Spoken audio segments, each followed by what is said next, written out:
And welcome everyone. We are going to be talking about the Cybersecurity Maturity Model Certification, CMMC update. I know this is a hot topic right now on everybody's mind, so let me jump right into it.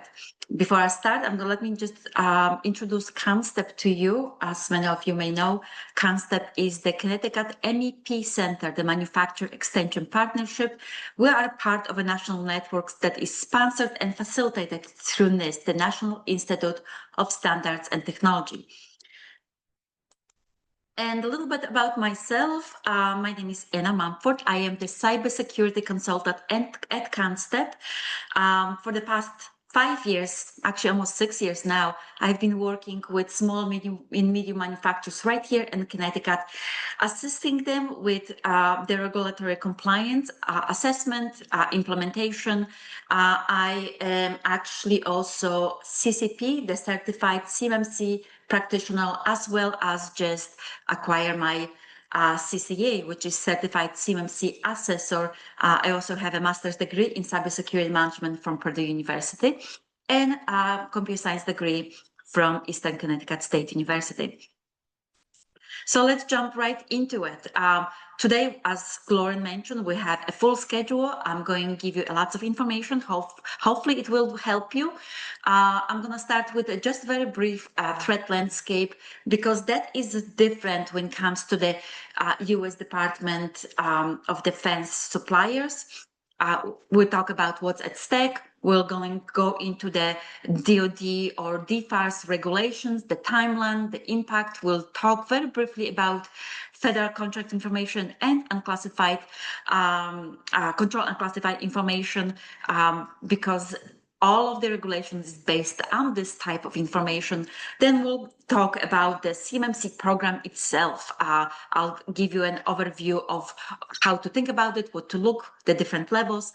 We'll talk about the CMMC certification assessment process a little bit, just to kind of set the expectations for those that come out, they're planning to go through it, and kind of talk about some additional resources and how to plan the roadmap ahead of everyone.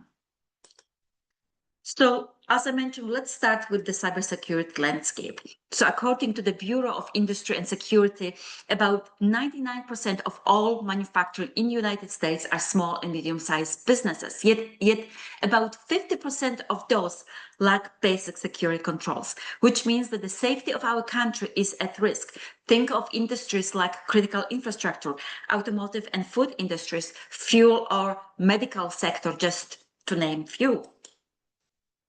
And how about so let's talk about the U.S. defense industrial base, the DIP sector, which consists of about 300,000 subcontractors that support the U.S. military. And many of those handle sensitive DoD information, which means that about 99% of all DoD designs, makes, and uses come from small, medium manufacturers, where the majority of those are widely unprotected and lack basic security safeguards. So as a result, in 2022, the manufacturing sector became the #1 target for cyber attacks, accounting for nearly 25% of all cyber attacks across all industries worldwide, and that is significant. And so, as you can see, this represents a threat to the security of our nation, where other adversary nation states diminish the U.S. military capabilities and the ability of our country to defend itself. And they exploit that for geopolitical impact and the economic gain that is reshaping the balance of power in today's world. So the U.S. manufacturers are just bleeding critical information. And our government is very much aware of that. So in attempt to protect the security of our country and its industries, the federal government have been implementing a series of cybersecurity regulation for the DoD department, the Department of Defense, and their subcontractors to protect the controlled and classified DoD information in all tiers of their supply chain. And those are the DFARS regulations, the Defense Federal Acquisition Regulation Supplement, and the upcoming CMMC requirements, where the contractors and the subcontractors are responsible for protection of their sensitive DoD information. And this is right now the top DoD priority so actually no company will be eligible for contract that do not meet those requirements. And I will talk much more about that in a moment. So let's jump into the DoD requirements and the compliance. Actually, let me bring all of this. So I want you to kind of just maybe, throw it in front of you, all of the regulations, because all of those are backed by the regulations, especially the federal contract information that have been codified in Part 48 of the Code of Federal Regulations. And some of those you will or you may see in your contracts. So look for, when it comes to FCI, look for the FAR 52204-21 in your contracts, and CUI has been codified in Part 32 of the Code of Federal Regulations. And in here, some of the regulations, the DFAR clauses that you will see, it's definitely the DFARS 252-204-7012, which was the first one. This is where everything is based off, and I'll talk more about it because it's very important for you to understand what's in that clause. Then we have the we simply call those clauses the DFARS 7019, 7020, and the DFARS 7021. That specific one implements or installs the CMMC program in contracts. One thing to understand in here is that there are two separate parts. Yes, we have the federal regulations that implement the regulations or install the regulations in the contracts, but also we have NIST framework. And so just like the NIST special publication 800-171, where the DoD simply is using the NIST frameworks as a means or methods of implementing the required practices. So just one slide very quickly about FCI and CUI, because I know there's still a lot of questions and misunderstanding, especially when it comes to CUI, what that is, how to recognize it. And I want to give you just maybe some information to start you off, but also where to go to find more information on that. So how and you are required to recognize and identify any FCI CUI within your organization. And so let's start with the federal contract information, which is information relative to the performance of a government contract where there is an expectation of confidentiality of any information that is not lawfully available for release to the public. So some of the examples of that might be proposal responses, email exchange with the DoD or the defense contractor or your primes, contract performance information, process documentation, maybe past performance, financial reports, all this kind of stuff. So how about CUI, the controlled and classified information? So when it comes to CUI, there is no simple definition. CUI is the government-wide initiative across all of the government branches and departments to identify information that requires safeguarding. And also includes a wide range of information for the DoD sector, such as the cover defense information, which is any information that is, or I should say, any unclassified information that is provided to the contractor by or on behalf of the DoD in connection with the performance of the contract, or it is collected, developed, received, transmitted, used, or stored by or on behalf of the contractor in support of the performance of the contract. And also, so just keep in mind, it's not only the information that you may be receiving from your customers, but also anything that you might be developing, your secret sauce, your proprietary information. If it's used for the DoD contract performance, it might be CUI as well. Also, it is any information that falls in any of the following categories: control technical information, critical information, export control information, and any other information marked or otherwise identified in the contract that requires safeguarding or dissemination controls. Keep in mind that a lot of ITAR information falls under export control and is CUI as well. So there's a lot of overlap in that as well. All of this information when it comes to CUI, it's the definition, it's defined in the National Archives CUI registry, and you have the link to that in here. You can also Google that, and Lauren's gonna put in chat, I believe in chat, link to that website as well. So go over there, look through the different categories, identify the information that you may have in that as well. Okay. So how do you know? Again, yes, the definitions, something you may develop, but also to identify CUI, FCI, look in your contract. You know, make sure that if it's not in contract, you can always go and ask your customers whether this information you're receiving from them contains CUI. If it's not marked, if it's marked, obviously it's very straightforward. Also, make sure that you know, some of the people to ask, if you reach out to your customers, make sure it's the contract officer or somebody that will have the authority to say yes or no. If no, make sure you get it in writing, that no, this information does not consist or that it's not identified as CUI, right?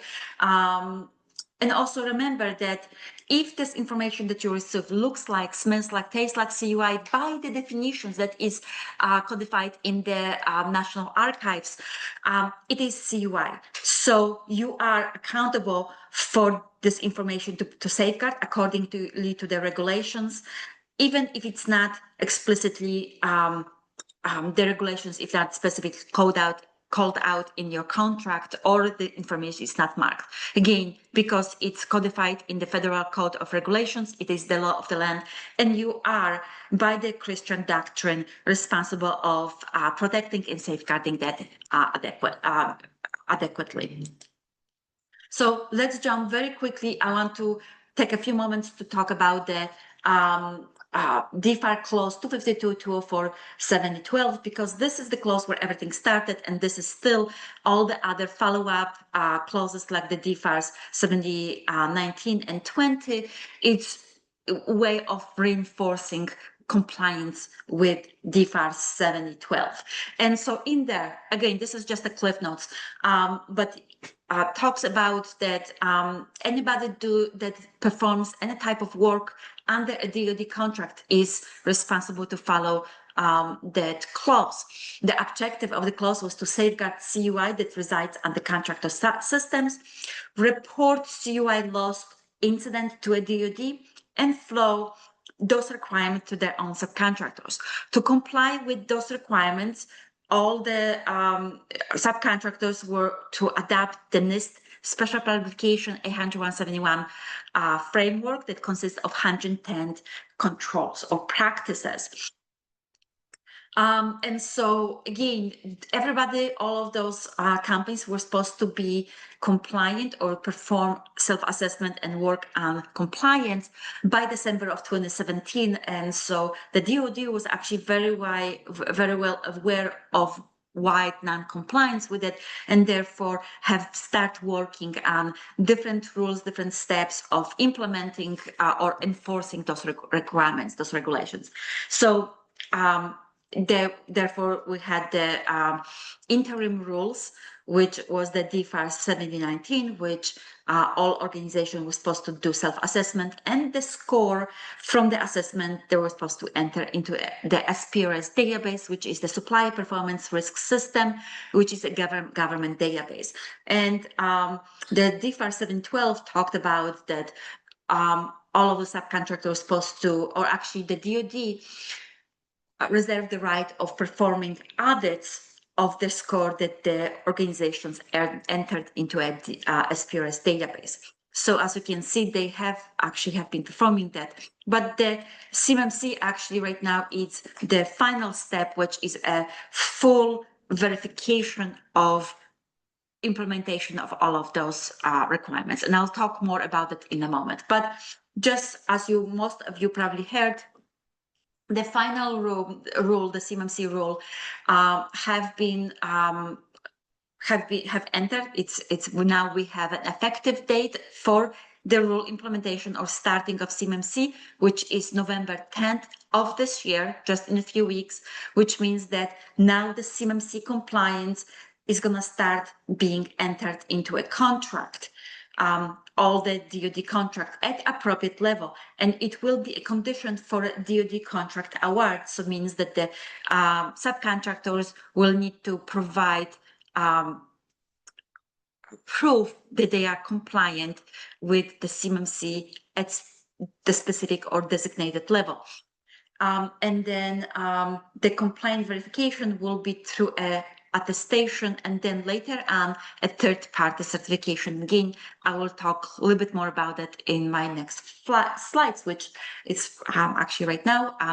Let's just get into the CMMC model and talk a little bit about that.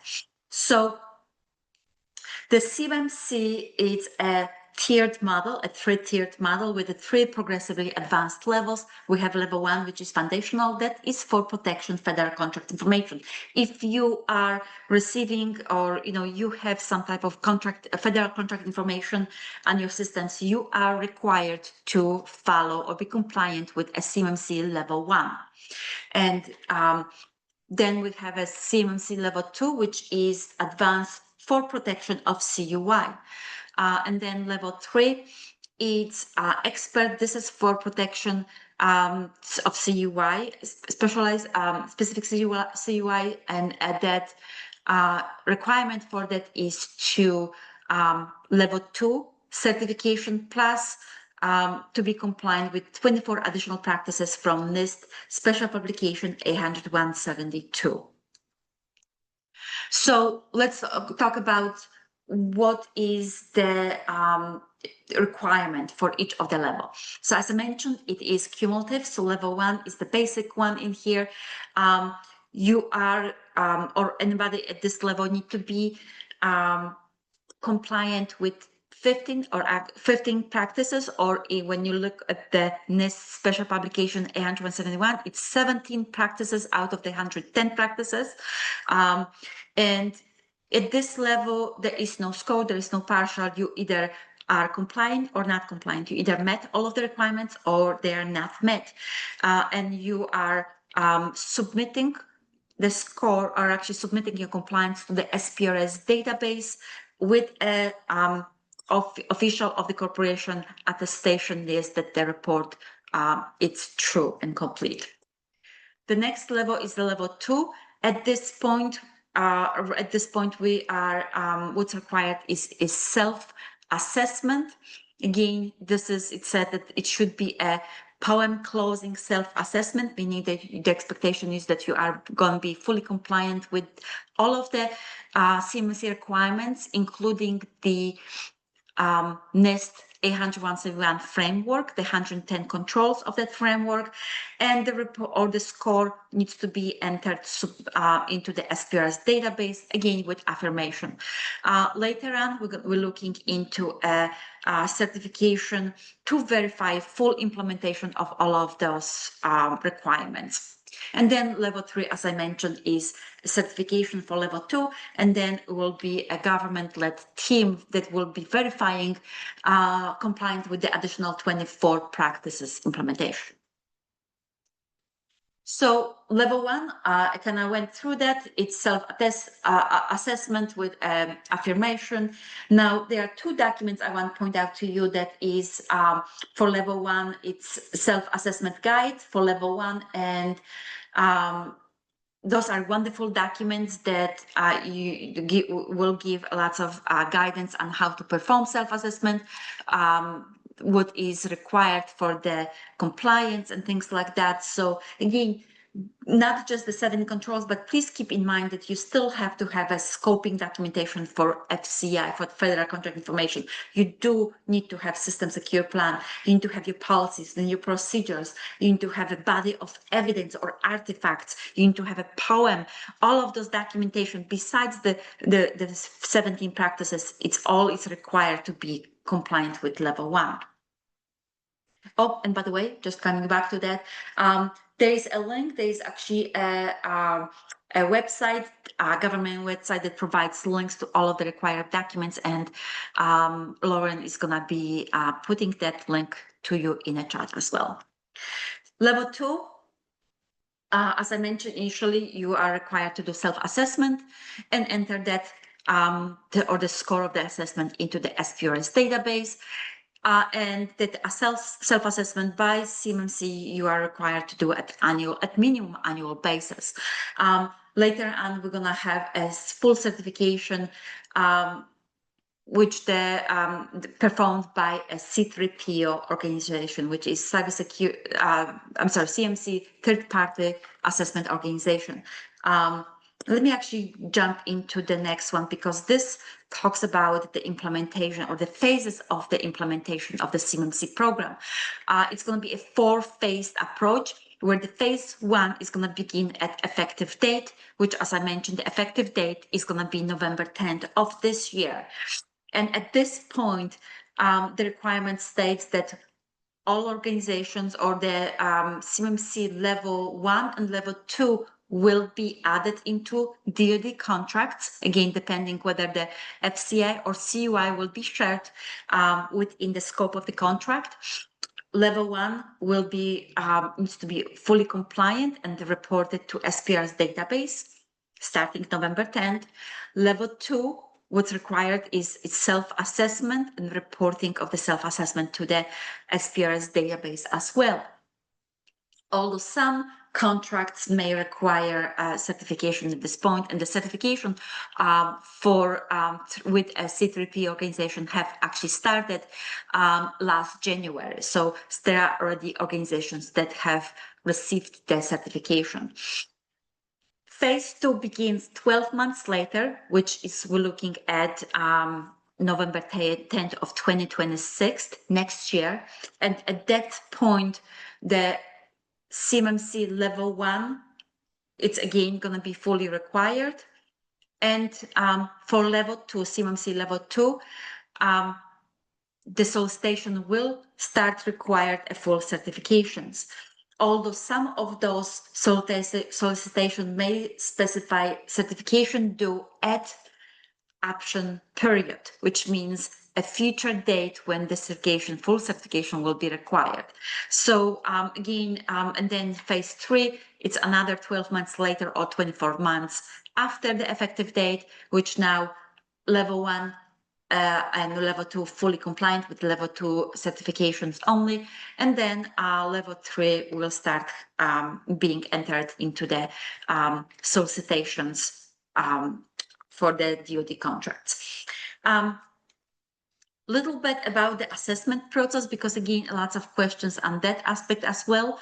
So the authority for all of these requirements, rests on the DoD. However, the DoD have designated CyberAB as organizations responsible for deployment of the CMMC program. And there are three actually designations that entities I would like to talk to you about. One is the C3PO organization, the CMMC third-party assessment organization. Those and only those organizations are designated by the DoD and vetted and designated that are allowed to perform the certification assessments and report the results of the assessment to the DoD. And you can find all of those organizations listed on the CyberAB marketplace. You can just simply Google that.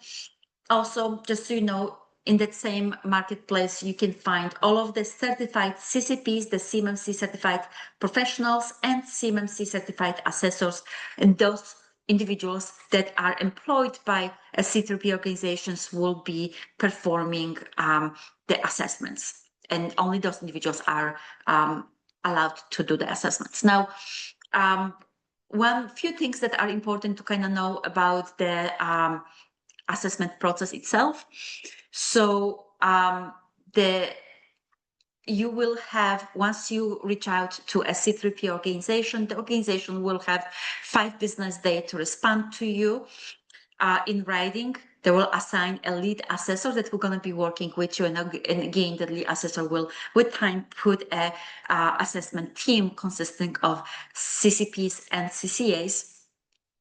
And it will start with, you're going to start kind of working on the preparation and planning process with your organization. And then the result of the planning phase is going to be a contract with you. And the contract will really depend on the team size, the number of days that's going to be, the assessment going to be performed, which is going to all depend on the size of the company that is being assessed, the complexity of your IT information systems, your geographic footprints, right? So all of that will come, are going to be well defined within the contract that you will be signing with a C3P organization. There are 4 phases to the assessment. As I mentioned, the plan and preparation of the assessment, which is going to end with signing a contract. And then the assessment is going to be conducted as planned. And then at the end of the assessment, you're going to be, the report or the findings will be shared with you. And again, I'm just skimming through that, but there also might be an additional assessment or poem closeout assessment, which I'll talk about next, because once the assessment is done, there might be 3 types of results of the assessment. One, everything looks great and you are past the assessment and you receive the certification, or you do not receive the assessment because you did not pass all of the practices. But there's also 3rd outcome that I want to talk about it, because this is the conditional CMMC level 2 certification. If you do not have all of those, or actually there are some deficiencies found during the assessment, but you still are at minimum 80% compliant or met, and there are only specific deficiencies allowed that are entered into a poem, you may receive a conditional certification, and then you would have 180 days to remedy all of the deficiencies and then re-engage with a C3PO assessor to verify the remediation of all of those. So again, I'm simplifying things in here, but there's a process. So what I really want to kind of emphasize in here is that it's very important to plan ahead, to plan in advance. So that means that start thinking about when would you want to, or you need to acquire your CMMC level 2 certification, and then maybe work backwards. You make sure you allow yourself a sufficient amount of time to engage with a C3PO organization and maybe go through the planning process and then schedule the assessment. The assessment itself will take a minimum between 6 to 8 weeks. Again, this is minimum. So make sure that you allow yourself not just for the assessment, but also if you are it may happen that you go into the 180 days period that you need to close out or remedy the and found deficiencies during the assessment. Give yourself sufficient amount of time to remedy, to work on that before you get a full certification. So plan all of that accordingly. You may want to also, before you engage with a C3P organization, you may do maybe something like an internal mock assessment to verify that you have all of the artifacts, all of the documentation in place, everything is fully compliant. Maybe bring somebody else to kind of verify that before you step up to the assessment and engage C3P organization. Also, just keep in mind that at this point, as you can see, imagine there's a high demand for the assessments. So the CTRP organization right now booking into a second quarter of next year assessments. So you may want to already open conversations with one of the CTRP organizations and start getting under schedule. And also, thinking backwards, when do we need to make sure that we complete our poem? We have internally, we kind of decide that we are compliant with everything before we do even internal MAC assessment and so on and so forth. Maybe vetting our third-party vendors, make sure they are compliant. So there's a lot to do. Plan backwards, plan ahead, give yourself sufficient amount of time, know what is your roadmap moving forward. So in state of Connecticut, there is state funding available for cybersecurity. It's called Cybersecurity Adoption Program. For manufacturers to help them become with assessment and then become compliant with the CMMC requirements. That program is managed and administered by CCAT. So you can go to the CCAT website and get information. If you need any assistance, you can reach out to CONNSTEP, and our BDAs will be happy to assist you and point you in the right direction. Also, CONNSTEP is going to be conducting a CMMC bootcamp where that's going to be a 5 weekly sessions. That's going to be half-day sessions where we're going to be taking you through. It's truly going to be a bootcamp. It's going to give you all information, background information, full understanding of what needs to be implemented, how it needs to be implemented, all the details. We're going to have, actually, part of the training is going to be performed by a C3PO individual that is a full assessor that actually have been doing assessments. So you also may be gaining information and some best practices from that perspective, but we're going to be going through all of the requirements, all of the documentation that's going to be needed, all of the tools, all of the knowledge. We'll provide you with some templates that you can use for customization. So again, it's going to be truly a bootcamp on how to implement CMMC within your organization and be compliant and ready for the CMMC certification assessment. And you can log in and actually register to that CONNSTEP website, and the link in here is as well, and Lauren's going to put the link for you in chat as well. So that was my last slide. I hope this was helpful.